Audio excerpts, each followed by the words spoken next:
அன்பு சகோதர சகோதரர்களுக்கு வணக்கம். அடியன் பிரம்மஸ்ரீ சங்கர் உங்களையே பேசிக்கொண்டிருக்கிறேன். எனக்கு ரொம்ப ஆசை என்ன அப்படின்னா, வாழ்க்கை ஏன் வந்தது, அந்த வாழ்க்கையை நாம் எவ்வாறு பூரணமாக சந்தோஷமாக ஆனந்தமாக நாம் வாழ வேண்டும் அப்படின்ற ஒரு அடிப்படை தேடுதலோடு நான் என்னுடைய வாழ்க்கை பயணத்தை தொடர்ந்து கொண்டிருக்கிறேன். ஸோ அந்த விதத்தில் ஒரு வாழ்க்கையை சிறப்பாக வாழ வேண்டுமென்றால் தன்னை உணரும் படிப்பான அந்த மத்தக படிப்பை நாம் படிக்க வேண்டும் என்ற ஒரு அரிய பெரிய ரகசியத்தை நான் உணர்ந்ததன் காரணமாக வடகரை வள்ளல் சுவாமி சிவானந்த பரமஹம்சர் அவர்களுடைய வாசி யோக பயிற்சி சித்தவித்த பயிற்சியை நாம் எடுத்துக்கொண்டோம். ஒரு 23 வருஷத்துக்கு முன்னாடி எடுத்துட்டோம். சித்தவித்தை எடுத்த உடனே நம்ம பெரிய ஞானி ஆகிட்டோமா அப்படின்னா இல்லை. சித்தவித்தை இனிஷியேஷன் பண்ண அந்த நிமிஷத்துலேயே நான் மாறிட்டேனா இல்லை. ஒரு ஞானிகிட்ட போய் கேட்டாங்களாம், ஒரு மனிதனுடைய குணத்தை உன்னால் மாற்ற முடியுமா அப்படின்னு சொல்லிட்டு. அந்த ஞானி சொன்னாராம், ஒரு பாவக்காயை எடுத்துக்கோ, ஒரு வாழைக்காயை எடுத்துக்கோ, ஒரு மாம்பழத்தை எடுத்துக்கோ, 10-15 கோயில்களுக்கு போயிட்டு வா அப்படின்னாராம். இவரும் போயிட்டு வந்தாராம். போயிட்டு வந்தவுடனே மறுபடியும் எடுத்து அந்த மாம்பழம், அந்த வாழைக்காய், அந்த இன்னொரு பழம் சொன்னாங்க, இதுவும் எப்படி இருக்குன்னு பாரு அப்படின்னாராம். அது அப்படியே தான் இருந்தது. அப்போ உள்ளிலே மாற்றம் நிகழாமல் எந்த ஒரு மனிதனும் மாறுவதில்லை. சித்தவித்தை எடுத்துட்டா கூட சரி, தன்னுள்ளிலே மாற்றம் நிகழ வேண்டும். இந்த மாற்றம் எவ்வாறு நிகழும் அப்படின்னா, எண்ணங்களால் தான் நிகழ வேண்டும். ஏன்னா நம்ம இந்த பூமியில் இந்த வாழ்க்கை என்பது அமைந்ததே இந்த எண்ணங்களால் தான். ஆக இந்த எண்ணங்கள், இப்போ நாம் இன்றைய எபிஜெனட்டிக்ஸில் நாம் என்ன சொல்கிறோம், ஒரு குழந்தை பிறந்து 7 மாதத்துலேருந்து 7 வருஷம் வரைக்கும் அந்த குழந்தை என்னென்ன நிகழ்வுகளை அது காண்கிறதோ, அது கண்டு கேட்டு உணர்ந்து அது நடக்கிறதோ, அவைகளுடைய அந்த குழந்தைகளினுடைய பதிவாக அதனுடைய மனதிலே பதிகிறது. நான் கூட நினச்சது உண்டு, பணக்கார பிள்ளைகளாம் பணக்காரனாகவே இருக்கிறாங்க, ஏழை பிள்ளைகளாம் ஏழைகளாகவே இருக்கிறாங்க அப்படின்னா, அதற்கு சூட்சுமம் பிறப்பு இல்லை, அவர்கள் வளர்க்கப்படுகிற விதம். பணக்காரர்கள் அவர்களுடைய அந்த ஒரு மனோநிலை வேறு, ஏழைகள் அவங்களுடைய மனோநிலை வேறு. அதுதான் நம்ம ரிச் டேட் புவர் டேட் அப்படின்ற அந்த புத்தகத்தை நாம் படித்தோம் அப்படின்னா, பணக்காரர்களுடைய அந்த மனநிலை எப்படி இருக்குதுன்றதை நாம் பார்க்கலாம். சரி, இப்போ நம்ம ஞானியர்களுடைய மனோநிலை வந்துடலாம். இப்போ நம்ம பணத்தை பற்றி இல்லாமல் அடுத்தது நம்ம, ஏன்னா அருளும் பொருளும் இல்லைன்னா இந்த உலகத்தில் எதுவுமே இல்லை. அருள் இல்லார்க்கு அந்த உலகம் இல்லை, பொருள் இல்லார்க்கு இந்த உலகம் இல்லை. அப்போ இந்த ரெண்டுத்தையும் எவர் ஒருவர் பேலன்ஸ் செய்கிறாரோ, எவர் ஒருவர் சமன்படுத்துகிறாரோ, அவரால் தான் ஒரு பூரணமாக அற்புதமான ஒரு வாழ்க்கையை வாழ முடியும். நான் அடிக்கடி நான் யோசிச்சிருந்தேன். பல பேர் பார்த்திங்க அப்படின்னா, இந்த ஆன்மீக வாழ்க்கையில் ஈடுபட்ட உடனே எல்லாத்தையும் திறந்த மாதிரி பட்டினத்தார் 9 கோடி சொத்தை தூக்கி ஓரம் போட்டார், அதே மாதிரி நானும் ஓரம் போட்டுடுறேன். 9 கோடி சொத்தை இல்லை, உழைப்பை தூக்கி ஓரம் போட்டுடுறேன், நான் உட்காந்துக்கிட்டு சாப்பிட்றேன். என்ன சாப்பிட்டு உழைச்சி என்ன பெருசாக வாழ்ந்துருப்போம். இதுதான் இன்றைய ஆன்மீகவாதிகளினுடைய மிகப்பெரிய கோடாரி, அவங்கள காலி பண்ணுறது. இந்த உடல் ஏன் படைக்கப்பட்டது? இந்த உடல் சரிவிகிதமான உழைப்பை நாம் நம்முடைய அந்திம காலம் வரை, கடைசி மூச்சு வரை சரிவிகிதமான உழைப்பை நாம் கொடுத்து கொண்டே இருந்தால் மட்டும்தான் இந்த உடம்பு என்பது ஆரோக்கியமாக இருக்கும். பல பேர் பார்த்திங்க அப்படின்னா, நான் சின்ன வயசில் பெருசாக நான் உழைச்சிட்டேன், பெரிய வயதானவுடனே நான் காலை நீட்டிட்டு உட்காந்துடுறேன்னு சொல்லிட்டு உட்காந்துடுறாங்க. அவங்களுக்கு தான் நோய்வாய்ப்படுகிறார்கள். இன்றைக்கி இந்தியாவில் அதிகமாக சர்க்கரை வியாதிக்காரர்கள் இருக்கிறாங்க. எந்த டாக்டர்கிட்ட போனாலும் நீ இந்த மருந்து எடுத்துக்கோ, அந்த மருந்து எடுத்துக்கோ, இதை சாப்பிடு, அதை சாப்பிடு அப்படின்னு தான் சொல்லுவாங்களே தவிர, நீ உழைப்பை நிறுத்தி விட்டாயா என்று யாருமே கேட்க மாட்டாங்க. ஏம்பா நீ உழைக்கிறத நிறுத்திட்டியா? உழைக்கிறத நிறுத்திட்டால் சர்க்கரை வியாதி வரதான் செய்யும். ஆக உடலுக்கு இயல்பான இயக்கத்தை நாம் கொடுத்து கொண்டே இருந்தால் தான் நமக்கு அந்த வியாதிகள்லேருந்து தப்பிக்க முடியும். மனம் சந்தோஷமாக இருக்கும், ஆனந்தமாக இருக்கும், ஒரு மன நிறைவுன்றது இருக்கும். உழைச்சி சாப்பிட்றவனுக்கு மட்டும்தான் மன நிறைவு கிடைக்கும். அடுத்தவங்க கிட்ட போயிட்டு கையேந்தி பிழைக்கிறவனுக்கு மனம் நிறைவு கிடைக்கவே கிடைக்காது. நான் சொல்கிறது வந்து உழைச்சிட்டு அதன் மூலமாக காசு வாங்கிட்டு நாம் சாப்பிட்றதுன்றது அது வேறு விதம். அது வந்து ஒரு தொழில் செய்கிறதுன்னு பேர். ஆனால் எந்த விதமான உழைப்பையும் கொடுக்காம பிறருடைய தயவில் வந்து சில பேர் வாழணும்னு நினைக்கிறோம் அப்படின்னா அங்கே அவர்களுக்கு அந்த ஆரோக்கியம் அடி வாங்கி போகுது. அப்போ இந்த ஆன்மீகன்றது என்ன அப்படின்னா, இந்த உடல் இயக்கத்தை நாம் சரிவிகிதமாக செய்தல். சரிவிகிதமான ஒன்று உழைக்கணும்னா காலையிலேருந்து நைட்டு வரைக்கும் உழைச்சிக்கிட்டே இருப்பான். பணம் பணம் பணம்னு சொல்லிட்டு பணத்தை பற்றி பின்னாடி போய்கிட்டே இருப்பான். நான் இதை வாங்கணும், அது வாங்கணும், அது வாங்கணும், இதுவும் வாங்கிட்டே என்ன ஆகிறது? கடைசியில் சாகும்போது என்ன நிலை? இப்போ நம்ம எல்லோரும் என்ன நினைக்கிறோம் அப்படின்னா, பிறந்து வாழ்ந்துக்கிட்டே இருக்கும்போது நாம் ஏதோ இந்த பூமியில் வந்து 1000 வருஷம் 2000 வருஷம் நாம் தான் இங்கே குச்சி அடிச்சுட்டு உட்காந்துட்டுருக்கிற மாதிரி நம்மளோட மனம் வந்து ஒரு பிரம்மையை வந்து உருவாக்குது. அப்படி இல்லை. இன்றைக்கு எழுந்தோம்னா தான் இன்றைய பொழுது நிலை. ஏன்னா நேற்றைய இருந்தவர்கள் இன்றைக்கி பல பேர் இன்றைக்கி உயிரோடு இல்லை. அப்படிப்பட்ட பூமி தான் இந்த பூமியினுடைய இந்த வாழ்க்கை என்பது ஒரு நீர்க்குமியை போன்றது தான். ஆனால் இருந்தாலும் ஒரு சட்டத்திட்டத்துக்கு ஒரு வரைமுறைக்கு இந்த வாழ்க்கையை நாம் வாழ்ந்தோமானால் ஒரு அஷ்யூர்டு ஒரு வயசு 120 வயசு வரைக்கும் இந்த மனுஷன் வாழலாம் அப்படின்றத நம்முடைய முன்னோர்கள் நிரூபிச்சிருக்கிறாங்க. நான் அடிக்கடி பார்க்குறது உண்டு. இந்த நகர்ப்புறத்தில் வாழற முதியோர்களையும் கிராமப்புறங்களில் வாழற முதியோர்களையும் நாம் பார்த்தோம் அப்படின்னா, இந்த கிராமப்புறத்தில் வாழற முதியோர்கள்லாம் பார்த்திங்கன்னா 85 வயசு 95 வயசுலலாம் போய் வயல்வெளியில் போயிட்டு நல்லா வேலை செஞ்சு அந்த வயதுலேயும் பெரிய சுமைகள்லாம் எடுத்துக்கிட்டு அழகாக நடந்து வர்றதை பார்க்குறோம். ஆனால் இந்த சிட்டியில் இருக்கிறவங்கெல்லாம் பார்த்திங்க அப்படின்னா 60 வயசு வரைக்கும் வந்து கம்பெனி வேலை, கவர்மெண்ட் வேலை, இந்த மாதிரி வேலைலாம் செய்வாங்க. அதுக்கப்புறமா எனக்கு ரிட்டையர்மெண்ட் கொடுத்துட்டான், இதுக்கப்புறம் நான் வேலை செய்ய வேண்டிய அவசியம் இல்லைன்னு சொல்லிட்டு வீட்டில் உட்காந்து முடங்குவாங்க. அந்த முடங்கும் போதே அவங்களுக்கு வந்து என்ன ஆகிடும்? வியாதி ஆரம்பிச்சிடும். அப்போ இந்த 2 பேரையும் நம்ம கம்பேர் பண்ணும்போது அந்த எனக்கு ஓய்வே கிடையாது அப்படின்னு சொல்லிட்டு 60 வயசு ஆச்சுன்னா கூட எனக்கு ஓய்வு கிடையாது, அந்திம காலம் வரைக்கும் என்னுடைய உடம்பு வந்து சரிவிகிதமாக நான் உழைத்து கொண்டே இருப்பேன் என்று நினைப்பவர்களுக்கு உடல் ஆரோக்கியம் அற்புதமாக இருக்குது. ஆனால் எனக்கு இதுக்கப்புறம் செய்கிறதுக்கு ஒன்றுமே இல்லை அப்படின்னு சொல்லிட்டு முடங்குறவங்களுடைய வாழ்க்கை அப்படியே சூன்யம் பிடிச்ச மாதிரி ஆகிப்போகுது. இதில் இன்னொரு பெரிய சிக்கல் என்னென்னா, இந்த 25 வயதுலேருந்து 50 வயது வரைக்கும் சில பேர் என்ன பண்ணுறாங்க அப்படின்னா, இந்த 25 வயசுக்குள்ளேயே நாம் எவ்வளோ சம்பாதிக்க முடியும் சம்பாதிக்கணும்னு சொல்லிட்டு பகல் ஷிஃப்ட்டு, டே ஷிஃப்ட்டு, நைட் ஷிஃப்ட்டு மாறி மாறி மாறி மாறி வேலை செஞ்சு சாப்பிட்றதுக்கு நேரம் இல்லாமல், சாப்பாடு சார் சாப்பிட்டீங்களா சார், அதெல்லாம் நமக்கு நேரம் இல்லை, வேலை இருக்குது, இந்த மாதிரி வந்து உடம்பை பாழ்படுத்திக்கிட்டு அந்திம காலத்தில் ஐயா எவனா என்னை காப்பாற்ற மாட்டிங்களான்னு சொல்லிட்டு பல பேர் வந்து இன்றைக்கி கெஞ்சி கிடக்கிறான். இதெல்லாம் ஏன்? நம்மளுடைய வாழ்க்கையை நாம் உணராத காரணத்தால்.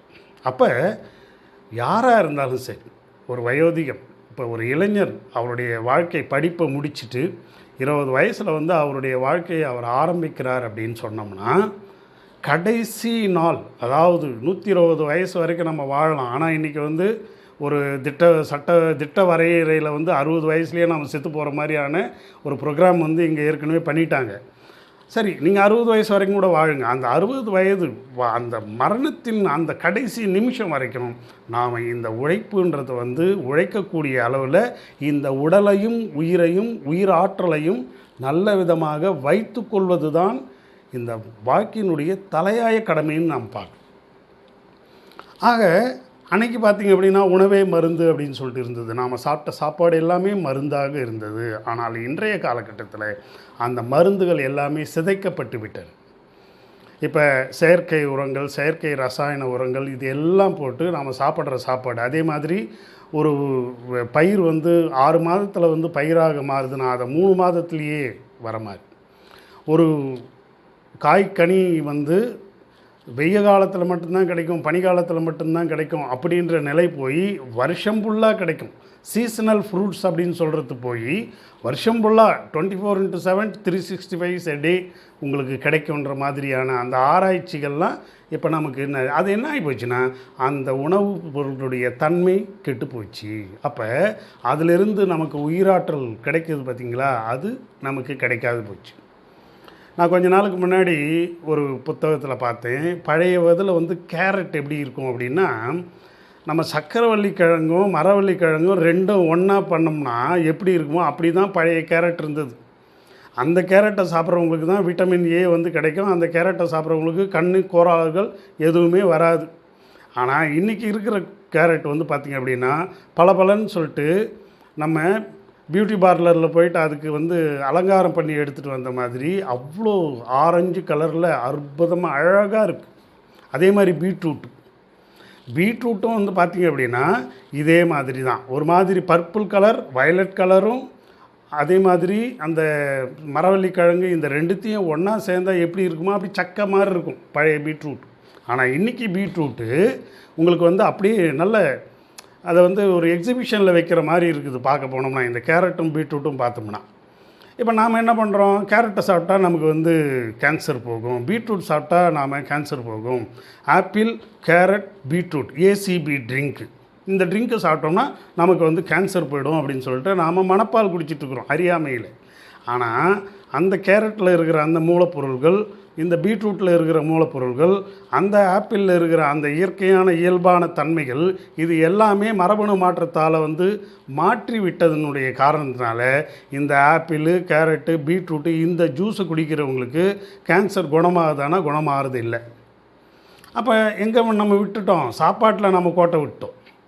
2 விஷயத்தில் கோட்டை விட்டோம். ஒன்று ஒழுங்காக சாப்பிட்றதுல சாப்பாட்டில் கோட்டை விட்டோம். 2வது சரிவிகித உழைப்பில் கோட்டை விட்டோம். இன்றைக்கி பார்த்திங்க அப்படின்னா ஒரு குடும்பத்தில் வந்து 4 பேர் இருக்காங்க, 4 பேரும் கரெக்டாக சரிவிகிதமாக உழைச்சாங்க அப்படின்னா அந்த குடும்பம் ஆஹா ஓஹோன்னு இருக்கும், சந்தோஷமாக இருக்கும். அதே மாதிரி தான் நாடும், அது எல்லாமே சரி. இன்றைக்கி பார்த்திங்க அப்படின்னா ஒரு தரவுகள் வருது, 100 பேர் ஒரு இடத்துல இருக்காங்கன்னா அதில் 30 பேர் தான் வேலை செய்கிறான், 70 பேர் ஓபி அடிச்சுட்டு வாழ்ந்துட்டுருக்குறான். இந்த 70 பேருக்கு தான் இந்த ஏராளமான நோய்கள் அது இதெல்லாம் வந்துக்கிட்டே இருக்குது. இவனுக்கும் நோய் வருது, என்ன மன அழுத்தன்ற நோய். ஏன்னா ஓவர்லோடு. அந்த 70 பேர் செய்ய வேண்டிய வேலை இவன் செய்கிறான். ஆஃபீஸில் கூட நீங்கள் பாருங்கள், நல்லா வேலை செய்கிறவனுக்கு வேலையை கொடு, சும்மா ஓபி அடிக்கிறவனுக்கு பதவி கொடு. ஏன்னா அவன் தான் வந்து கரெக்டாக எங்கெங்கே என்னென்ன நடக்குது அப்படின்ற இந்த ஸ்பை வேலைலாம் கரெக்டாக பண்ணி எடுத்துகிட்டு வந்து ஆஃபீஸர்கிட்ட போட்டு கொடுத்துட்டு பேர் வாங்கிக்கின்னு அழகாக ப்ரமோஷன் வாங்கிட்டு போயிட்டே இருப்பான். இந்த ஒழுங்காக உழைக்கிறான் பாருங்க, அவனுக்கு வந்து வேலையை கொடுத்துக்கிட்டே இரு. ஆமாம், இல்லைனா அவனை வந்து த்ரிட்டன் பண்ணுவாங்க, உன்னை தூக்கி போட்டுருவேன், பயந்துக்கிட்டே போயிட்டே இருப்பான். இதுதான் எல்லா பெருவாரியான இடத்துல வந்து நடந்துட்டுருக்குதுன்றது நாம் அனுபவத்திலேயே நாம் பார்த்துருக்குறோம். பல இடங்களில் நாமளும் வேலை செஞ்ச இடத்துல இந்த மாதிரிலாம் நாம் பார்த்துருக்குறோம். நல்ல நேர்மையானவங்களாம் அதிகமாக சக்கையாக பிழிந்தெடுக்கப்படுகிறார்கள். நேர்மை தவறியவர்கள்லாம், ஏன்னா அவங்க ஸ்பை வேலை எல்லா வேலையும் பார்ப்பாங்க, என்ன மனசாட்சிக்கு விரோதமாக வேலை செய்வாங்க. அப்போ இந்த அரசாங்கமோ அல்லது வந்து அந்த மேனேஜ்மெண்ட்டோ அவங்கள என்ன பண்ணிக்கும், எல்லா இடத்துலையும் இருக்கிற தரவுகளை வந்து எங்கெங்கேருந்து எப்படி சூசகமாக வாங்கணும் அப்படின்றதுக்கு பயன்படுத்திக்கும். இது எல்லாமே நோயாக தான் மாறுது. அதீதமான வேலை செய்கிற அந்த 30% மனிதர்களுக்கும் அந்த மன அழுத்தத்தின் காரணமாக நோய் போன்ற விஷயங்கள்லாம் வருது. இந்த ஓபி அடிச்சுட்டு இந்த ஸ்பை வேலை பார்த்துட்டு இருக்கிறவனை அவனுக்கும் பார்த்திங்க அப்படின்னா சரிவிகித அந்த உழைப்பு இல்லாததுனால அவனுக்கும் வந்து நோய் தான் வருது. சரி, இதனால் என்ன ஆகுது, நம்ம உடம்புல இருக்கிற நோய் எதிர்ப்பாற்றல் போயிடுது. இதை கண்டுபிடிச்சி தான் நோய் எதிர்ப்பாற்றல்ன்றது தான் நம்மளை வந்து இயக்கிற ஒரு லைஃப் ஃபோர்ஸ் அப்படின்றத நான் கண்டுபிடிச்சி தான் நான் வந்து என்னுடைய வாழ்க்கைக்கு 4 லைஃப் ரிசர்ச் அப்படின்ற ஒரு அற்புதமான ஒரு கம்பெனி 27 வருஷமாக இந்த இங்கே யுஎஸ்ஏலேருந்து ஆரம்பித்து இன்றைக்கி உலகளாவிய அளவில் 5 கண்டங்களில் 70 நாடுகளில் வந்து அவர்களுடைய அந்த இம்யூன் சிஸ்டம் கம்பெனின்னு சொல்லுவாங்க, தி இம்யூன் சிஸ்டம் கம்பெனி. அந்த இதுலேருந்து அந்த இம்யூன் சிஸ்டமில் என்ன இருக்குது அப்படின்னா இந்த லைஃப் ஃபோர்ஸ் அப்படின்ற கூடிய, அதாவது நம்முடைய உயிராற்றல் தரக்கூடிய அந்த உணவு உபரி பொருட்களை நாம் பயன்படுத்தி ரொம்ப நல்ல ஆரோக்கியத்தை நாம் பார்க்குறோம். ஒரு மனுஷன் வந்து ஆரோக்கியம்ன்றது என்ன, ஃபிட் ஃபார் ஃபங்க்ஷன்னு சொல்லுவாங்க. உடம்புல 100% நோயே இல்லாமல் இருக்க முடியுமா, இருக்கவே முடியாது. ஆனால் நாளை காலையில் 6 மணிக்கு நான் எழுந்து வேலை செய்யக்கூடிய தகுதியும் திறமையும் எனக்கு இருந்ததுன்னா அதுதான் ஹெல்தி லைஃப் அப்படின்னு சொல்லுவாங்க.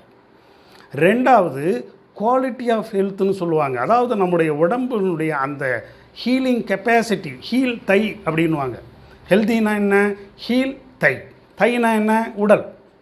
தைன்றது வந்து இறைவன் சொல்லுவாங்க. இறைவன் எங்கே இருக்கிறாரு, இந்த உயிர் என்ற இதில் வந்து இந்த உடலில் தான் இருந்துகிட்ருக்காரு. அப்போ இந்த இறைவனை குணப்படுத்தக்கூடிய தன்மை நாம் உண்ணும் உணவிலே நாம் நாம் எடுத்துக்கொள்ள அந்த லைஃப் ஃபோர்ஸ் கொடுக்கக்கூடிய உணவு உபரிப் பொருட்களில் நாம் இருக்கிறத கண்டுபிடிச்சி அதை நாம் பயன்படுத்திகிட்ருக்கோம். அதே மாதிரி வெல்னஸ் அப்படின்னா நாம் ஏன் வெல்னஸ்னு போடுறோம்? இந்த வெல்னஸ் அப்படின்றத இப்போ பாருங்கள், பிஸினஸ் எப்போவுமே வந்து ஒரு இயக்கத்திலேயே இருந்துகிட்டு இருக்கிறது பேர் பிஸினஸ். வெல்னஸ் அப்படின்னா என்ன?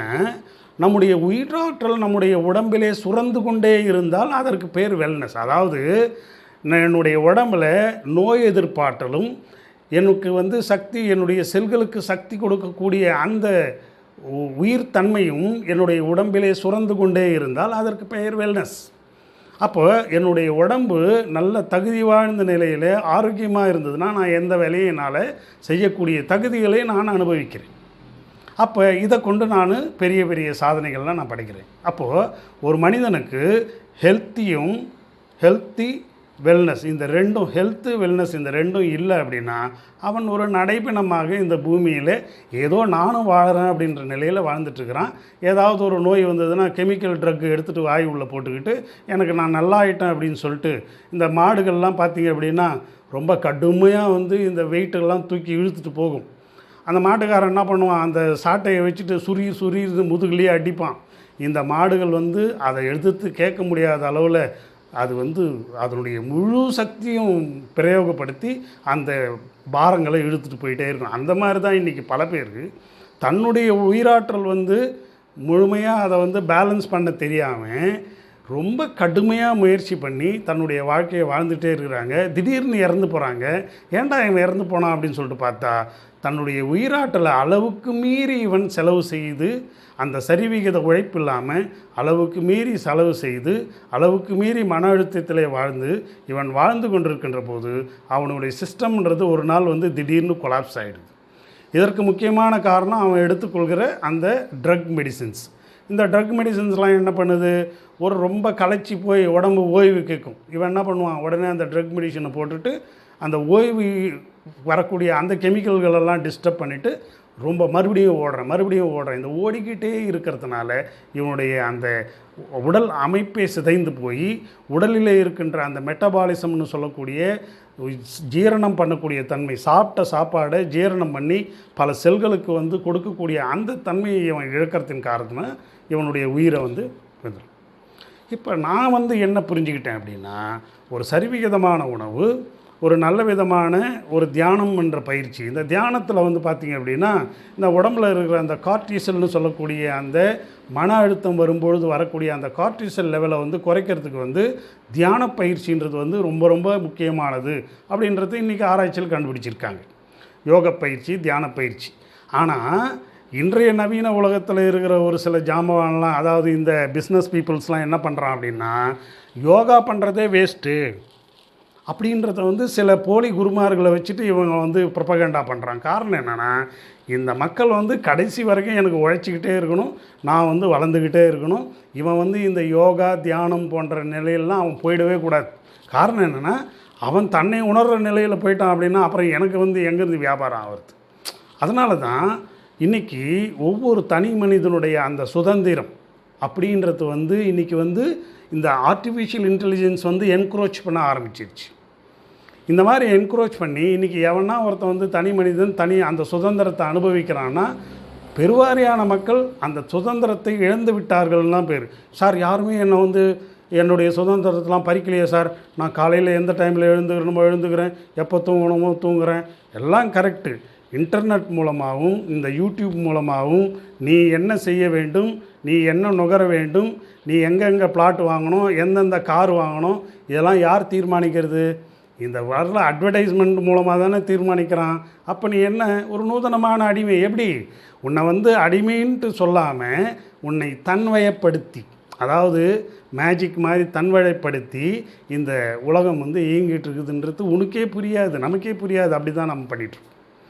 சரி, 60 வயசு ஆகி போச்சு, ரிட்டையர்மெண்ட் ஆகிட்டோம், சாவலாம் சார், வீடு வா, போப்போ வந்து காடு வா வாழ்ந்து பிள்ளைங்க வேறு யாரும் நம்மளை மதிக்க மாட்டேன்றாங்க. அன்றைக்கி வந்து பாக்கெட் பே எடுத்துகிட்டு வந்து கொடுத்தேன், பணம் எடுத்துகிட்டு வந்து சம்பளம் கொடுத்தேன், அன்றைக்கி என்ன மதித்தாங்க. இன்றைக்கி வயசாகி போச்சு, என்னை யாரும் மதிக்கிறதே கிடையாது. தண்ணி கொடுத்து சாப்பிட்டீங்களான்னு கூட யாரும் கேட்குறது கிடையாது. பிள்ளைங்களுக்கு 2 வீடு போய் கட்டி வச்சேன், பொண்ணுங்களுக்கு இத்தனை சவரன் போட்டு நகை வந்து போட்டு கல்யாணம் பண்ணி கொடுத்தேன். அவங்கவுங்க வாழ்க்கையை பார்க்குறாங்களே தவிர என்னை யாரும் வந்து பார்க்க மாட்டேன்றாங்க. சொல்கிறோமா இல்லையா? எத்தனை பேர் சொல்கிறீங்க? எத்தனை குடும்பத்தில் அப்பாவுக்கு வந்து ஒரு 5000 ரூபாய் பணம் போட்டு மருந்து வாங்கி கொடுத்தா அவர் நல்லா இருப்பார் அப்படின்னா, இல்லை அது வந்து இப்போ அவசிய செலவு கிடையாது, அப்புறம் பார்த்துக்கலாம் சொல்லவங்க எவ்வளோ பேர் இருக்காங்க? பார்க்குறோமா இல்லையா? அப்போது இந்த முட்டாள்கள் தன்னுடைய பிள்ளைகள் வந்து நம்மளை கடைசி வரைக்கும் காப்பாற்றுன்னு சொல்லிட்டு தன்னுடைய உழைப்பு ஃபுல்லாக அங்கே போட்டு, இதில் சில பேர் பார்த்திங்க அப்படின்னா கவர்மெண்ட்டில் ஜாபில் வேலை செய்கிறவங்க, சில தனியார் துறையில் வேலை செய்கிறவங்க, லஞ்சம் வஞ்சம் போன்ற விஷயங்கள்லாம் கூட ஈடுபட்டு இந்த குழந்தைங்களுக்கு சொத்து சேர்த்து வைக்கிறாங்க. கடைசியில் அந்த லஞ்சம் மஞ்சம்லாம் என்ன ஆகுது? நமக்கு யமனாக வந்து மாட்டுது. அப்போ முதல் யமன் நமக்கு நாம தான். அடுத்தது நம்மளை வந்து உந்துதல் பண்ணுறாங்க பார்த்திங்களா, அந்த குடும்பம், அந்த அரசாங்கம், இது மாதிரியானவங்க எல்லாம் நம்மளை வந்து மரணத்தை நோக்கி தள்ளிக்கிட்டே இருக்காங்கன்றத நமக்கு யாருக்குமே தெரிய மாட்டேங்குது. இல்லை நானாக விருப்பப்பட்டு எடுத்துக்கிட்ட இந்த லைஃப், நான் தான் விருப்பப்பட்டேன், நான் தான் இந்த பதவிக்கு போகிறேன், நான் தான் இது எல்லாம் கரெக்டு. ஒவ்வொரு நொடி பொழுதும் நாம் செத்துக்கிட்டே இருக்கிறோம். இது உண்மையாக பொய்யா? யாருமே அதை வந்து கவனிக்கிறது இல்லை இல்லையா? சரி, ஏன் சார் நீங்கள் இதெல்லாம் இது பண்ணுறீங்க? எனக்கு என்ன ஆசை, ஒவ்வொரு தனி மனிதனும் அவன் வந்து இந்த பூமியில் ஒரு தடவை தான் வாழ போகிறான். அந்த வாழ்க்கையை வந்து பூரணமாக சந்தோஷமாக ஆனந்தமாக வாழணுன்றது தான் நம்மளோட ஆசை. சரிவிகிதமாக உன்னை உழைக்காதுன்னு சொல்ல, ஏன்னா உழைச்சினா தான் நீ ஆரோக்கியமாக இருப்பேன். அந்த இதில் வந்து என்ன கிடைக்குதோ அதை வந்து உன் குடும்பத்துக்கு கொடு. உன்னுடைய சக்திக்கு மீறி உன்னால் சிங்கிள் பெட்ரூம் வீடு வாங்கி கொடுக்க முடியும்னா, இல்லை நான் ட்ரிபிள் பெட்ரூம் தான் வாங்கி கொடுப்பேன். உன்னால் வந்து ஒரு சின்ன ஒரு கார் வந்து மிடில் லெவல் கார் வாங்க முடியும்னா, இல்லை நான் ஹை எண்டு கார் தான் வாங்கி கொடுப்பேன். அப்போ என்ன ஆகுது? உன்னுடைய உழைப்பை வந்து உன்னுடைய சக்தியை வந்து நீ அளவுக்கு மீறி நீ அங்கே செலவு பண்ணும் பொழுது அங்கே சக்திகள் விரயமாகி நீ செத்து போகிற. செத்து போகும்போது யாராவது கூட வரப்போகிறானா? யாரும் வரப்போகிறதில்ல. வீடு வரை உறவு, வீதி வரை மனைவி, காடு வரை பிள்ளை, கடைசி வரை யாரும். இதெல்லாம் நாம் எல்லோரும் கேள்விப்படுறோம். ஆனால் அந்த அறிவு நமக்கு வர்றதில்லையே. வேலை செய்யும்போது ஏதோ நாம் தான் எல்லாமே இந்த உலகத்தில், நம்ம தலை மேலே தான் உலகம் இயங்கிட்டு இருக்குதுன்ற மாதிரி தான் நம்ம நினச்சிட்ருக்குறோம். இப்போ நாம் செத்து போயிட்டோம்னா நம்ம பிள்ளைங்க எல்லாருமே வந்து எல்லோரும் ஒன்றா செத்து போயிடுவாங்களா? என்ன இல்லையே. அவங்கவுங்க வாழ்க்கையை பார்த்துக்கின்னு தான் இருப்பாங்க. அப்போ நான் ஏன் சொல்கிறேன், ஒவ்வொரு தனி மனிதனும் அவனுடைய சந்தோஷமான வாழ்க்கையை வாழுங்கன்ற நான். நீங்கள் போய் விட்டில் பூச்சி மாதிரி இந்த விளக்குன்ற மாயையில் போய் விழுந்து சாகாதீங்கன்றது தான் என்னுடைய ஆசை. அப்போது இதை நான் வந்து உங்களுக்கு அறிவுரையாக சொல்ல, எனக்கு நானே சொல்லிக்கிற அறிவுரை. இந்த அறிவுரையை நான் ஏதோ உங்களுக்கு சொல்கிற மாதிரி நான் பேசிகிட்டு இருக்கிறேன். பட் இந்த அறிவுரை எனக்கு நானே நான் சொல்லிக்கப்படுகிற ஒரு அறிவுரையாகும். அப்போ நான் என்ன பண்ணுறேன், வயோதிகம் வருது, அப்போ மன அமைதி கொடுக்கணும். தியான பயிற்சி, சித்த வித்தை பயிற்சி. சரி, இந்த சித்த வித்தை பயிற்சிக்கு போயிட்டோம்னா கூட அங்கேயும் வந்து சோறு போட்டுக்கிட்டே இருக்கிறது 3 வேலையும். எங்கேருந்து வாசி நிலை பெறும்? சதா பிராணாயாமிக்கு ரோகம் இல்லை, வியாதி கிடையாது. சதா பிராணாயாமிக்கு ரோகம் கிடையாது, வியாதி கிடையாது. ஆனால் நான் சும்மா வாசி யோகத்தை சும்மா நான் தொடுறேன், லைட்டாக தொட்டுக்கிறேன். நானும் வாசி யோகி, இந்த வடிவேலு சொல்கிற மாதிரி நானும் ரவுடி தான் அப்படின்ற மாதிரி நானும் வாசி யோகம் பண்ணுறேன். எவ்வளோ நேரம் பண்ணுறேன்? போய் அரை மணி நேரம் உட்காருவேன், கையை காலை நீட்டுவேன், கொஞ்ச நேரம் அதிலே தூங்குவேன். அதுக்கப்புறமா எல்லாம் நிஷ்டைன்னு சொல்லிவிட்டு ஜபம்னு சொல்லி முடித்த உடனே ஆத்ம நமஸ்காரம் பண்ணிட்டு ஓடி வந்துடுவேன். இதுக்கு பேர் வந்து பயிற்சியா? இதுக்கு பேர் வந்து சித்த வித்தையா? எனக்கு நான் கேட்டுக்கிறேன், உங்களை இல்லை.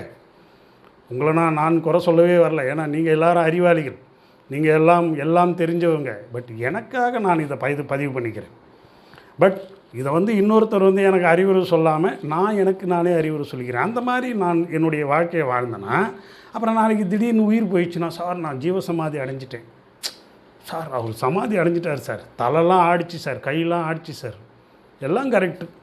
சித்த வித்தையை 12 வருஷம் நாம் 1 மணி நேரம் பண்ணிக்கிட்டே இருந்தோம்னாலே இந்த கை கால் ஆடும், எல்லாமே நடக்கும். ஆனால் உண்மையாக நாம் என்ன அடைஞ்சிட்டோம் அப்படின்றது அவரவர்களுடைய ஆன்மாவுக்கு மட்டும்தான் தெரியும், அடுத்தவங்க சொல்லி தெரியாது. அதனால தான் நான் என்ன விரும்புகிறேன் அப்படின்னா, இதில் ரொம்ப உஷாராக இருக்கிறதுக்கு நான் ஆசைப்பட்றேன். ஒழுக்கமாக இருந்து இந்த சதா பிராணாயாம நிலையை அதிகப்படுத்திக்கிட்டே போயிட்டு, எல்லா உயிரும் என் உயிருன்றதை நான் உணர்ந்து, இந்த உயிர்களுக்கு என்னால் என்னென்ன நன்மை செய்ய முடியுமோ செய்து, என்னுடைய காலம் வரை நான் இது உலகத்தில் இன்னும் 1000 வருஷம் வாழ போகிறேன்னா இல்லை, கடந்துருச்சு, பாதி வயசு கடந்துருச்சு. இதுக்கப்புறமா என்னால் என்ன பண்ண முடியும்? அடுத்தவர்களுடைய மனம் சஞ்சலப்படாமல், எல்லாருக்கும் இனிமையாக பேசி, குறை சொல்லாமல். எனக்கு சின்ன வயசுலலாம் அதிகமாக அடுத்தவர்களுடைய குறையை பார்த்தே பழக்கப்பட்ட ஆள். அப்படி தான் என்னுடைய ஜீன். அந்த ஜீனெல்லாம் உடைச்சி, இல்லை இல்லை எல்லா உயிரும் நம்ம உயிருங்க தான், அந்த உயிர்கள் யார் என்ன தப்பு பண்ணாலும், நம்ம குழந்தைங்க தப்பு பண்ணால் நாம் எப்படி மன்னிக்கிறோமோ அதே மாதிரி அதை பாவனையோடு பார்த்துட்டு அப்படியே கடந்து போய்கிட்டே இருக்கணும். இப்போ நம்மளுடைய குற்றத்தை மட்டும் பார்த்து நான் எங்கெங்கே தவறு செய்கிறேன், அந்த எந்தெந்த தவறுகளை எப்படிலாம் நான் திருத்திக்கணும், இப்படிப்பட்ட மனநிலையில் என்ன நான் கொஞ்சம் கொஞ்சமாக நான் பக்குவப்படுத்திக்கிட்டே வரேன். அதே மாதிரி மகான்கள்லாம் எப்படிலாம் இருந்தாங்க. இப்போ 9 கோடி சொத்தை தூக்கி போட்டேன்றார். அவர் பலவிதமான துன்பங்களை அனுபவித்தார் பட்டினத்தார். ஏன் அந்த மாதிரி துன்பத்தை அனுபவிக்கணும்? இன்றைக்கி அந்த மாதிரி 9 கோடி சொத்து போகிறதுக்கெலாம் நமக்கெல்லாம் இல்லை. வர்றதை நல்லபடியாக நேர்மையாக சம்பாரித்து, நேர்மையாக செலவு செய்து, எல்லாருக்கும் நல்ல விதமான ஒரு மனிதனாக இருந்து, முதல்ல நமக்கு நாம் நல்லவனாக இருந்து. ஏன்னா பல பேர் எல்லாருக்கும் நல்லவனாக இருப்பான், அவனுக்கு கெட்டவனாக இருப்பான். என்னென்ன தவறுகள்லாம் செய்யக்கூடாது அது எல்லா தவறையும் அவன் செஞ்சிட்ருப்பான். ஆனால் அடுத்தவங்களுக்கு அறிவுரை சொல்லுவான். இப்போ என்ன மாதிரி தான். பட் நான் உங்களுக்கு அறிவுரை சொல்ல, எனக்கு நானே அறிவுரை சொல்லிக்கிறேன். ஸோ இந்த வீடியோன்றது எனக்கு நானே பதியப்படுகிற ஒரு வீடியோ.